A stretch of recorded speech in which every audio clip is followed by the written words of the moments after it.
ये एक छोटा वाक़या नहीं है। दुनिया की तारीख़ में, करीब तरीन तारीख़ में कोई ऐसा मुल्क नहीं है जो इस तरह अपने से बहुत बड़े मुल्क से आज़ाद हुआ हो। लेकिन ये सब कायद-ए-आज़म की जो दिलेराना और दूरअंदेश क़यादत थी, उसकी वजह से मुमकिन हो सका। मैं यहाँ पे आपसे एक और चीज़ भी डिस्कस करना चाहता हूँ कि जो जंग होती है, जंग में कोई विनर नहीं होता। अगर इंडिया ये समझता है कि इंडिया जंग करके जीत जाएगा, तो दुनिया की किसी भी जंग में कोई कभी भी फ़ाते नहीं हो सका।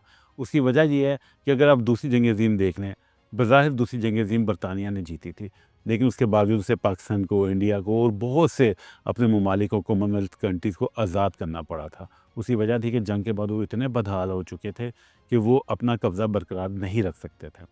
यही सूरत-ए-हाल इस वक़्त इंडिया की। इंडिया ये समझ रहा है कि शायद पाकिस्तान की इकॉनमी बहुत दगरगूं हालात में है।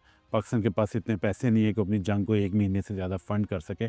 लेकिन इंडिया को ये नहीं पता कि जब जंग होती है, तो सबसे पहले जो अग्रेसर मुल्क है, उसकी अपनी इकॉनमी तबाह होती है।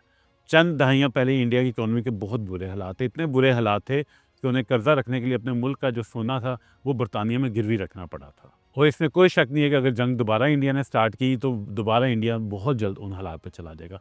नो डाउट पाकिस्तान के लिए भी मुश्किल है, लेकिन इंडिया के लिए भी आसान नहीं है। It's not a piece of cake कि इंडिया आराम से जंग जीत के गुज़र जाए यहाँ से। दोबारा टू नेशन थ्योरी पे मैं बात करता हूँ। मुझे इत्तेफ़ाक हुआ था भारत जाने का और मैं वहाँ पे रहा। वहाँ के स्टूडेंट्स के साथ मैंने इंटरेक्शन किया, भारतीय दानिश्वरों के साथ इंटरेक्शन किया, बहुत से मुसलमानों के साथ मैंने इंटरेक्शन किया।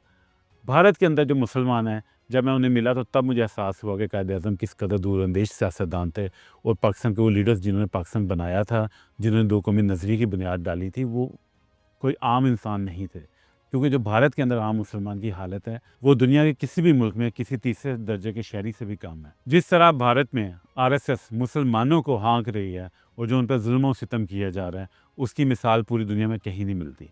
एक तरफ मुसलमानों को जो कि 1947 में पाकिस्तान में नहीं आए, उन्हें अपने आप को भारतीय बनाना चाहा, उन्हें आज तक भारत माता की जय और वंदे मातरम के नारे लगाने पर मजबूर किया जाता है और दूसरा उन्हें ये साबित करना पड़ता है कि वो एक हिंदुस्तानी हैं। कभी इंडिया में कोई कानून आ जाता है जिसमें वो 1971 से पहले के लोगों को शहरियत देने पे वे तैयार हैं, बाद के लोगों को शहरियत देने पे तैयार नहीं है।